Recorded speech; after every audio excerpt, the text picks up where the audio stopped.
Hello, everyone. Thanks so much for coming along today, and thank you to everyone who's joining us online as well. My name is Adam, and my pronouns are he, him, and I have been invited here today to talk about a project that I started in April 2022. It's currently February, the shortest month of the year, and coincidentally, the UK's LGBT History Month. But for me, every month is LGBT History Month because I'm one of the volunteers behind Queer Norfolk. I started the Queer Norfolk project because I wanted to take a different approach to LGBT community history. Since 2022, I've built a core team of volunteers who have helped to find LGBT records in local archives, to share information through digital channels, and to create an online catalogue of local queer history. We have collaborated with local museums and archives to put together displays, public information boards, and events to uncover and explore and remember Norfolk's LGBT history. In this talk, I will discuss the origins of the project, the challenges that we face when discussing LGBT+/queer history, the opportunities that the project presents, and where we go from here.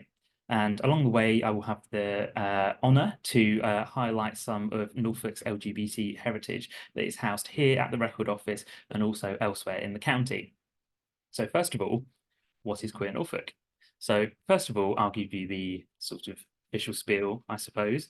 Queer Norfolk is a grassroots volunteer-led project supported by Norwich Pride and works with the collections of Norfolk Library and Information Service, Norfolk Record Office, Norfolk Museum Service, and the East Anglian Film Archive, and more. It aims to hand ownership of queer collections back to communities and empower people to access, discover, and contribute to collections that reflect their shared histories. Central to this project is the creation of the Queer Norfolk online catalogue on the eHive platform and the website, which has enabled digital access to queer heritage from across the county's libraries, museums, and archives. So the Queer Norfolk website creates a web-based, decentralized database of local queer artifacts, ephemera, literature, textiles, and more, available for all to access and managed by queer communities. The platform allows us to make accessible in one location the records and images from all these collections from local institutions. To do this, we work in collaboration with local librarians, archivists, curators, and also volunteers. But what does this mean in practice? So to explain, I'm going to tell you a story about a hat. So this hat, or muir-cap, has been worn to pride parades, to London clubs, and to fetish nights. And to this day, it's still hanging out in the back rooms, albeit the back rooms of Norfolk Library and Information Service.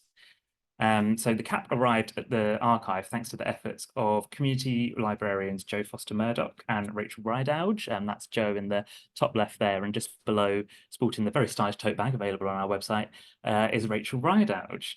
And they have been actively collecting Norfolk's LGBT history for several years at the Norfolk Heritage Centre, which is at the Millennium Library, if you've never been. And it started off with, they started doing that in 2019. And it started off as a single box, and the collection, which you can see in the right hand of the screen there, is now up to about 24 boxes, and they contain hundreds and hundreds of pieces of ephemera.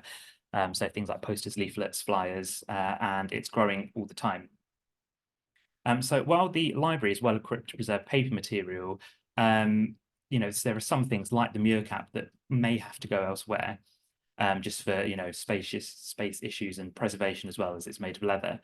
And so we might need to take this to the local museum service to store. And I was talking to Rachel Rideout about this, and he said it was a shame to kind of sever the cap from the collection that it came in as a part of, because this collection was built up from the ground up, completely, and it's for a specific purpose. It is to reflect LGBT history. So while it would still be traceable if it went to the museum service, it just seemed a shame to completely sever that tie. And we thought it would be great if there was somewhere where you could actually see Norfolk's queer history all in one place. And that formed the basis for the Queer Norfolk project. So within days, there was an Instagram account which has been sharing images and stories from Norfolk's LGBT past for almost 2 years now. But the primary output of Queer Norfolk is a website. So if you were to go now to queernorfolk.com and put in a search term like lesbian, you would see dozens of results from Norfolk-based public and private collections, all sourced from and by local community researchers, campaigners, and institutions. So at a superficial level, it is a tool and a resource. So something like a finding aid, which is all powered from a really simple web archiving software called eHive. So that's the website there. So you can see you can just pop a term in. So you could search something like club night, and then you might be able to find your way to the Fruitland flyer there. So the archiving software, this is a little bit nuts and bolts, but it is quite important because it's one of the key elements of the project. You can go onto the archiving software and it will instantly create a record that you can view on that archiving software, but it will also publish it straight to the website, which means that when volunteers do something, it happens straight away. And that's, really good because it helps to motivate people and it helps to get the history online a bit quicker than having to manually add things all the time across lots of different systems. You can also do it from a phone or from a laptop. But beyond this kind of nuts and bolts premise, the project is so much more. So it offers an online space where queer history can be discussed and explored in greater depth through blogs and also from commenting directly on object records themselves. So if you go onto something like the Fruitland flyer, for example, you can scroll to the bottom of the page and you can just add a comment and you can say something straight onto the record. And if we look at this one here, it offers this kind of forum where you can debate or you can talk about your memories. So this is for a pin badge for Norwich Pride, for the first Norwich Pride. And here, Michelle, or most of you will know her as Shelley, has written a little piece here about how it made her feel. And she's been able to sort of relay this story very organically and in a way that will resonate with quite a lot of people locally. And by carving out this online space and taking ownership over this existing collection, so these badges are held at the Heritage Centre, Queer Norfolk is allowing queer communities to take control back from institutions and to tell stories in their own words. So in a nutshell, that's sort of the premise of the project. It's about taking what's already out there and consolidating it into one place under one unified voice. So in some respects, it's about not trying to reinvent the wheel. There are already some amazing community collection projects. We don't need to replicate these. We don't need to create another disconnected archive. So the Library and Information Services, LGBT ephemera collections at the Heritage Centre is already doing a really good job of this, so we can help them do that. Likewise, the History Club at the Millennium Library has been running for a few years now and is going strong, so we can contribute to this. Norfolk Record Office runs these talks every Wednesday, and so we can deliver talks here. We can identify and list objects in their collection too here at the Record Office, and kind of work with things that are already out there. So local researchers and community librarians have also done things like creating LGBT walking tours, which we can promote. We've also collaborated with local groups on events and used existing resources to run workshops. We also add value through research blogs, which explore LGBT history and heritage with an authentic community voice. So Queer Norfolk is many things, but perhaps most of all, it is an answer, and I believe it to be a nationally unique answer to the many challenges of LGBT/queer history. So hopefully that's given you some insight into the project itself and how it works. But creating this has not been without its challenges.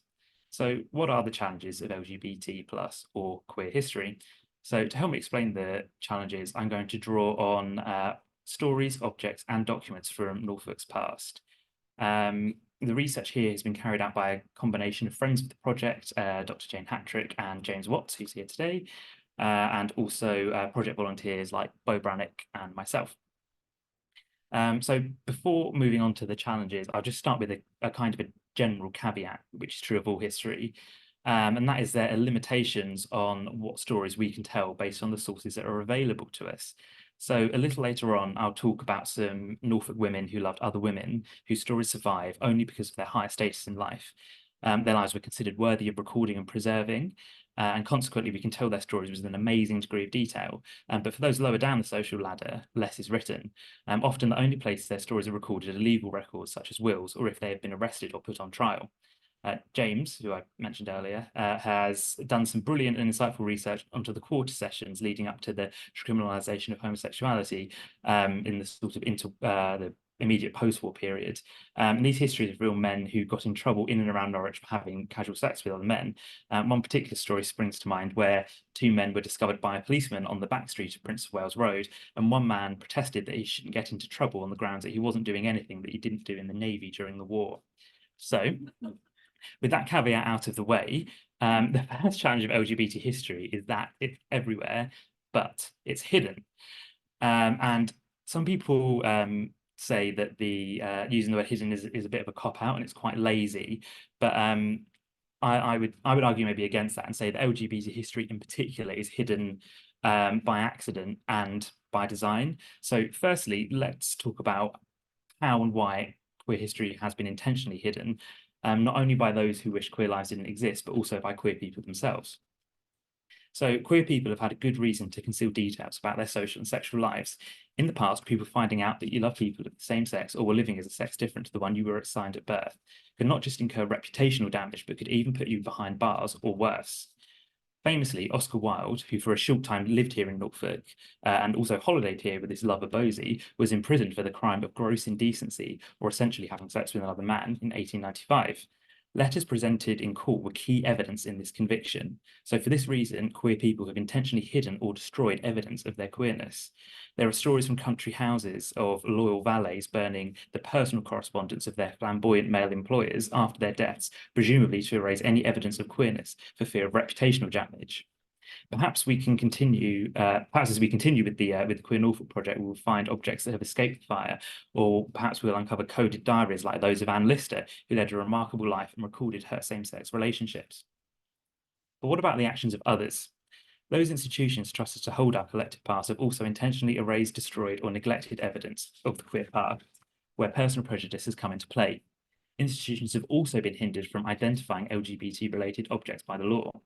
Section 28 of the Local Government Act 1988, for example, made it illegal to promote homosexuality, leading government organisations unsure of what they could collect, label, or categorise as being queer through fear of prosecution. And there'll be a little bit more on that later. But essentially, rules like this made it difficult for professionals to identify and highlight these objects or records through fear of prosecution. Personal prejudice may also have been part of the puzzle, but that is more speculative and on a case-by-case basis. So some queer history has also been unintentionally concealed. So those who are trusted to hold our histories, like archivists and museum professionals, are humans with their own frames of reference. Many things that are blatantly queer to a queer eye can be missed by someone who isn't in the know. Today, many queer references sit within a queer culture that is still outside the mainstream, as much as you might like to imagine it's moved into the mainstream. Those delineations are still there.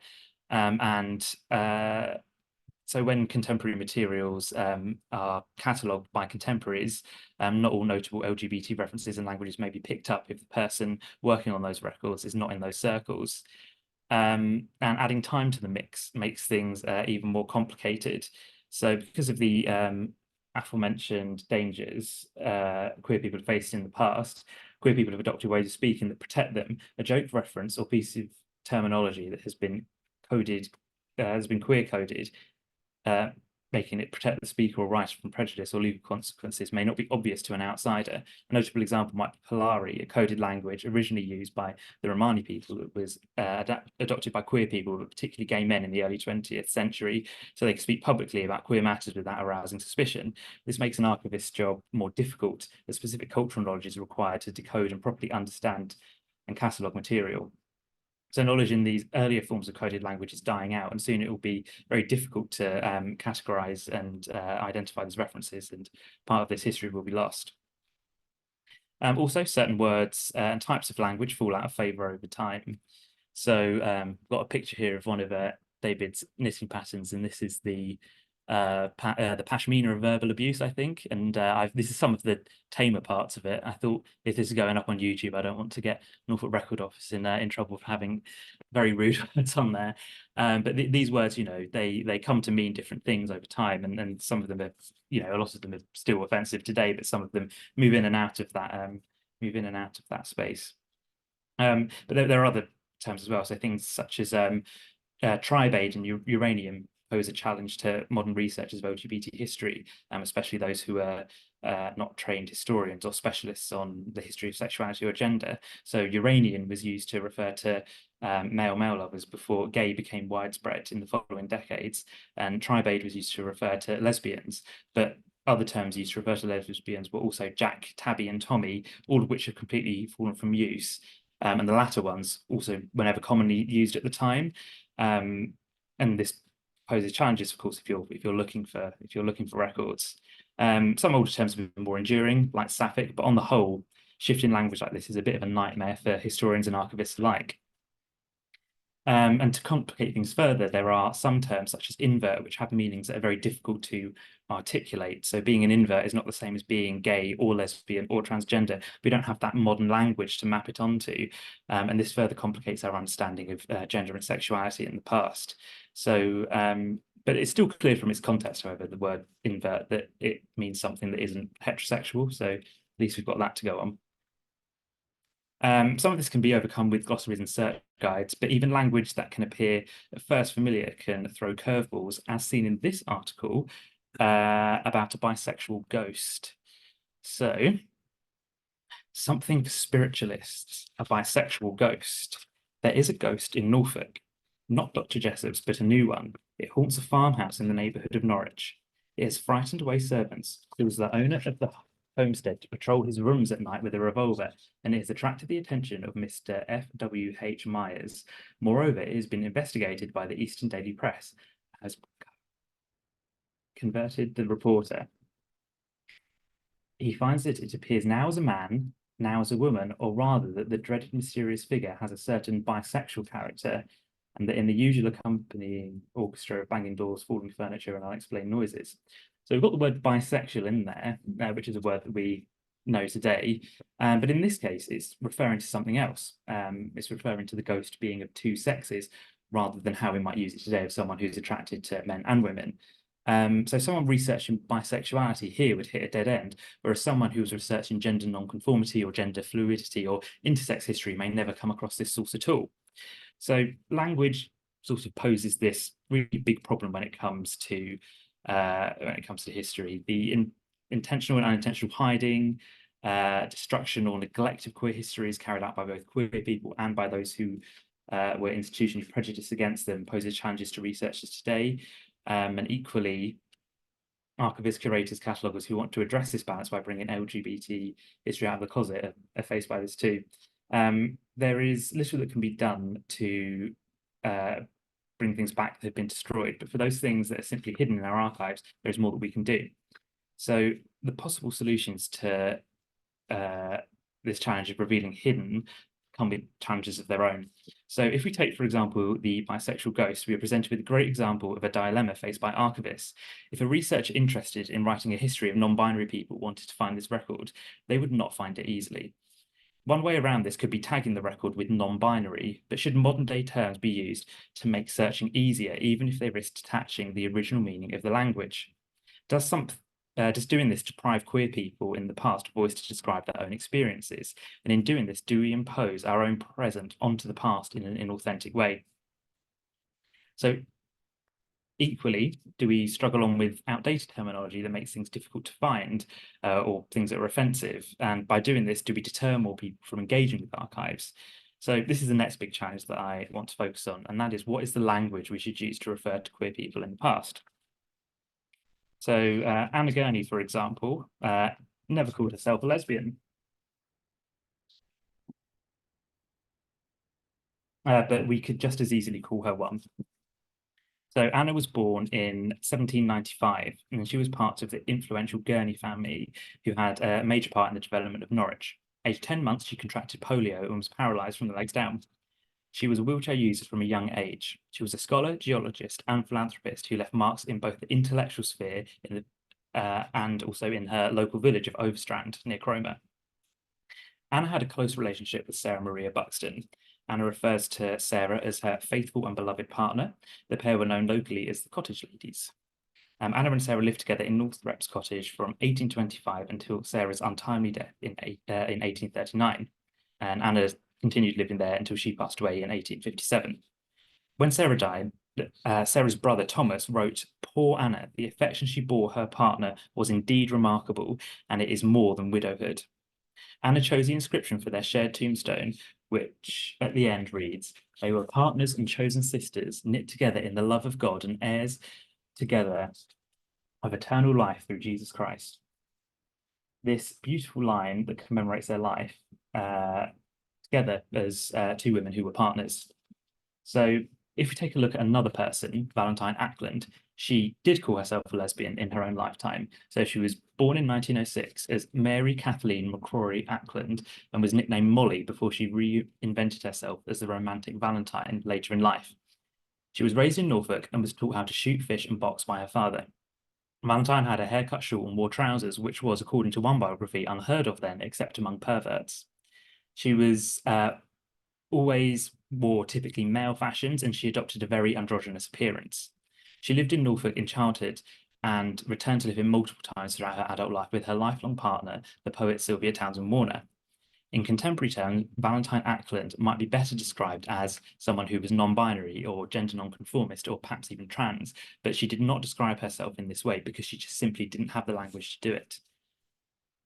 So is it fair to impose our modern terms on people in the past? Anna Gurney existed in a time where the label of lesbian hadn't even come into existence yet, but she considered herself and Sarah partners in a way in which most modern same-sex female couples would consider themselves to be lesbians. Conversely, Valentine Ackland describes herself in one way, but her identity can be read in a different way by people in our time. But is it fair to label either of them as one way or another? And if it is not, does it benefit queer people? Does the benefit to queer people today outweigh the cost of doing so? It's sometimes, oh, hang on, I've got to do a slide. Look, there we go. That's Valentine Ackland there. So it's sometimes helpful to employ the word queer to describe people in the past who can be read as outsiders to the assumed heterosexual and cisgender norm. So it's helpful it's so helpful, in fact, I did so at the top of this section when I posed a question, what language should we use to refer to queer people in the past? Using queer in this way is open to debate and discussion. You may have noticed that I've been using terms like queer and LGBT fairly interchangeably throughout this talk. Language changes all the time, and over the course of the centuries, the meanings of the word queer have shifted considerably. If you think back to the ghost example, bisexual obviously means something quite different to how the reporter relayed it there. One meaning of queer is unusual or strange, a meaning it retains to this day. But in the late 1800s, it came to be used pejoratively against those with same-sex desires or those in same-sex relationships. This word came to be leveled as an insult for the best part of a century before pro-LGBT activists and campaigners began to reclaim the word in the 1990s, just as they had done for the word gay decades before. Whether the word queer has been fully reclaimed by the community is open to debate, and we've received some criticism for calling the project Queer Norfolk. Queer can be used as a verb, for example, to queer history, meaning to resist normative ideas about things that are fixed in a normal way or a way of acting. Queer can also be used as an adjective to describe something, and it can also be used as a noun. For Queer Norfolk, queer is a useful word to show that there is some continuity and consistency in terms of LGBT plus lives over time. We could say that Valentine Ackland was queer, or that she led a queer life, or that we can queer her life story. She led a queer life in as much as a non-binary person or a lesbian might lead a queer life in this day and age. Queer is useful in its flexibility and its refusal to have a strict definition. Perhaps this word offers a way to honour and identify LGBT plus individuals in the past that does not apply our anachronistic labels, but is still intelligible and identifiable by LGBT people today. If you want to know what I think about this and volunteers that I work alongside, just take a look at the project name. And then, of course, we've got the big question left, and that is, how do you know they weren't just friends? So, this question gets asked a lot, and it's always something that's thrown up whenever you get into conversation like someone. It's like, well, are they really gay? We've got all this evidence that's completely unscrutable and undeniable, but we can't prove it, can we? And I think quite often when the evidence is presented and people are quite reluctant to believe it, we need to reassess things. We need to reassess our own judgments and expectations on sort of the cis het norm history that goes on as well. So queer history can be quite helpful in that regard, which is what I'll talk about now. So if we look at Anna and Sarah, so this is some different images to do with Anna Gurney. So we've got Anna Gurney on the right here.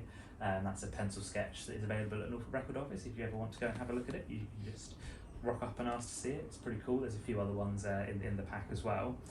And they were chosen sisters, as they said, and they referred to each other as partners in public as well.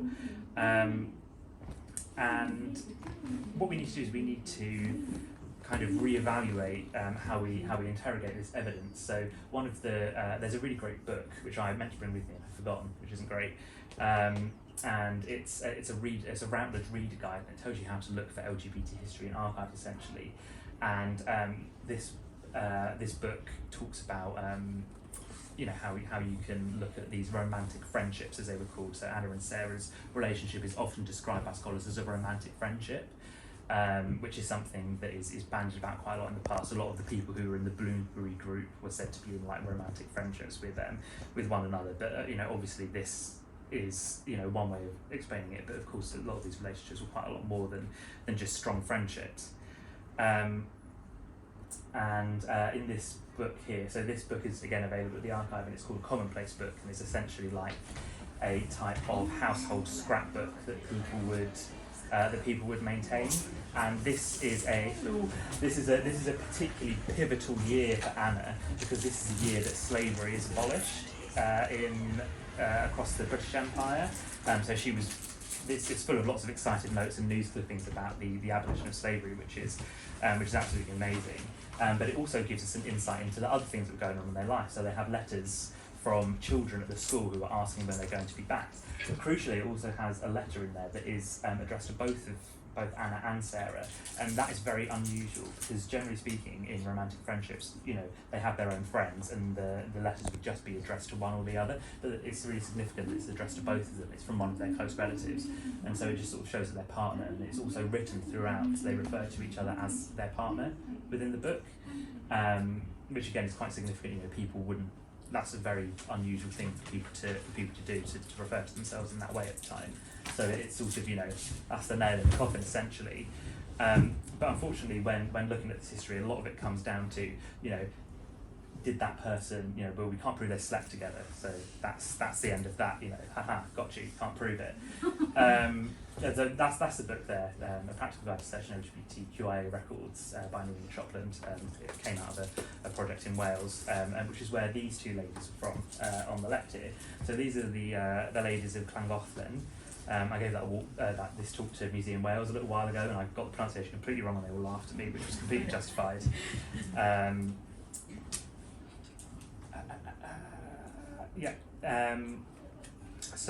Because they use a classic example of this romantic friendship because they can't prove like a sexual element of the relationship, and something that Noreen Shopland says in her book is that why is this the cut-off point for why they were or weren't in a relationship, whether they had sex or not, because this kind of preoccupation with sex, it kind of downgrades all relationships, and all same-sex relationships especially, to one that is just physical, which of course is not the case.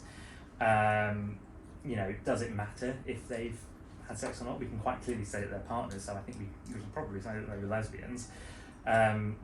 Sylvia Townsend Warner and Valentine Ackland do not leave those doubts. They write about absolutely everything that they get up to. So I've got some books actually with diary excerpts if you want to have a read. But does it really matter for them or for us? And these standards of evidence that we have, if it was a man and a woman living together in Cromer, building a school together, there would absolutely no question they were in a relationship with one another. We wouldn't be asking that question, but because it's two women, we do. And I think the terminology of the cottage ladies is probably hiding quite a lot more than our modern ears are attuned to. And this is the page I was referring to earlier. So there's a little story here where she's talking about her partner. So she's talking about Sarah, and Sarah says to a little boy called William, she says, "You must be as busy as a bee and as sharp as a wasp," which I think is a really lovely little line.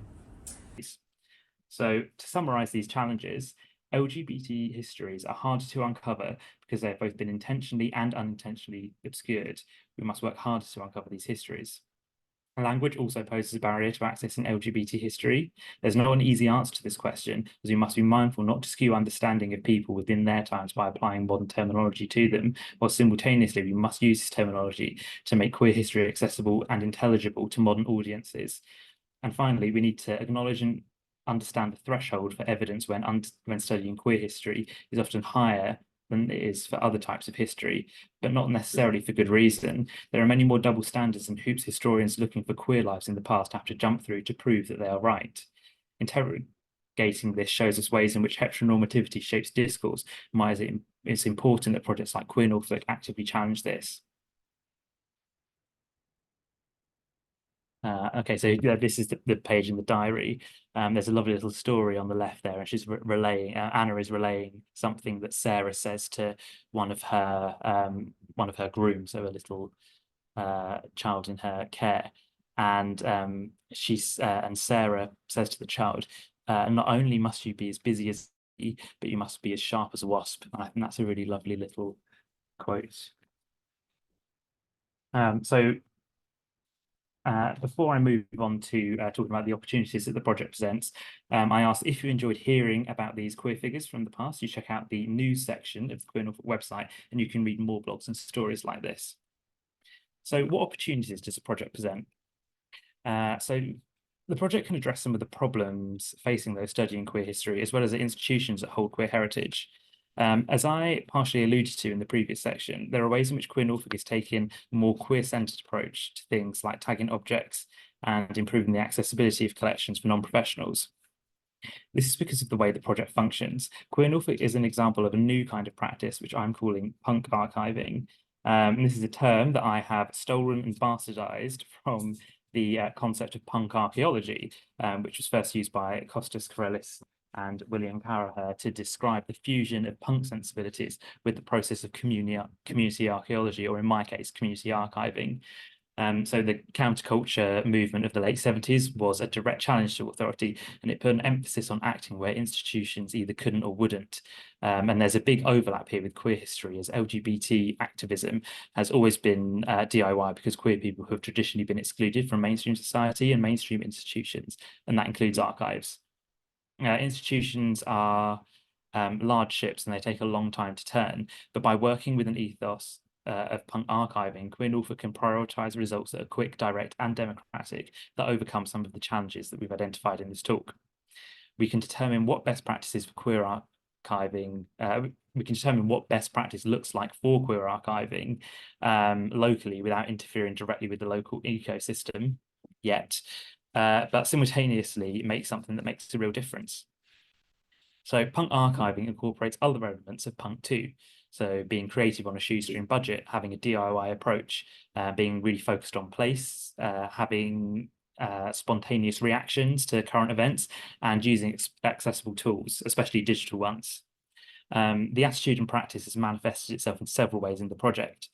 So first and foremost, the project happened quite quickly. It went from an idea to a fully realized searchable website within 6 months. Our local pride group was able to fund us to create the website once we had started building the online catalogue. We've also been able to respond quickly to community ideas after a discussion at the LGBT History Club at the Millennium Library, which we as Queer Norfolk do not run, but we do participate in. It was mentioned that a map of LGBT hotspots past and present would be a brilliant resource. And so within 4 hours, there was a map on the website populated with local gay haunts from the Victorian period onwards, ranging from landscape gardens and tea rooms to fetish clubs and cottaging hotspots. These places were sourced during the History Club meeting and afterwards as well on social media like Facebook and Instagram, and on a variety of other local groups such as the Norwich Mature Gay Community and the Norfolk LGBT History Group, as well as in Queer Norfolk's own Instagram following. Crowdsourcing quickly and directly in this way, especially online, is something that has only been possible in the last few years. Our DIY ethos is really important for Queer Norfolk, as it is about doing things ourselves and also about being self-sufficient to some extent. With that said, we follow best practice guidelines and use methodologies and practices that align with nationally recognised standards, nor do we reject expert support either. There are trained and experienced archivists and cataloguers on our team, as well as trained historians and data scientists. What we do practice, however, is independence from mainstream institutions as far as our mission goes. We also operate on a shoestring budget. The entire project is volunteer-led. We use a community space offered by the Norfolk Heritage Centre at the Millennium Library to run monthly meetings where volunteers can catalogue, catch up and plan to bring collections to life. At these meetings, we discuss the challenges of cataloguing queer history and decide on actions together as a group, keeping things democratic. We also work similarly in online spaces, using websites such as Discord to chat via text and by video call to discuss ideas, agree on terminology, and to ask questions when solo working. We also use a shared Google Drive to write blogs, plan work, and share resources. And we also use the eHive platform, as I mentioned earlier, to catalogue things. These online spaces for volunteers are just as important as the in-person meetings, as they offer a space for everyone to come together, have their voice heard, and work collectively. These tools enable greater collaboration and participation also. Two good examples of this were recently when we were working with Chroma Museum to create a display board for Anna Gurney, which they're working on as part of a wider project of display boards in the town. And we also worked to create a LGBT History Month display for the Millennium Library this month. These activities were carried out almost completely online, with the group members commenting on and proposing revisions to ideas posted by others. Because the volunteers have a diverse range of sexualities, gender identities, and lived experiences, we can debate meaning and agree on interpretations of the past that are meaningful and reflect the experiences of many queer people in Norfolk today. The digital element of the project also presents additional opportunities. Whilst a key aspect of the project is to work across and with existing collections to highlight hidden histories and champion work being undertaken to address collection gaps, the digital element also enables the project to have a life outside of existing collections. Not everybody wants to or feels able to donate material to archives. Some cannot for practical reasons, and some for sentimental ones, and others due to a distrust of established systems. One example is Adam Turner, a local man who approached Queer Norfolk to share some of his personal collection through the project. His collection chronicles his relationship with Norwich Pride, coming out, and autism. He was pleased to be able to share his collection with others digitally while being able to maintain control of the physical artifacts. This digital donation goes against conventional practice, but I would argue it's better to have a record of this collection's existence and significance than to have nothing at all.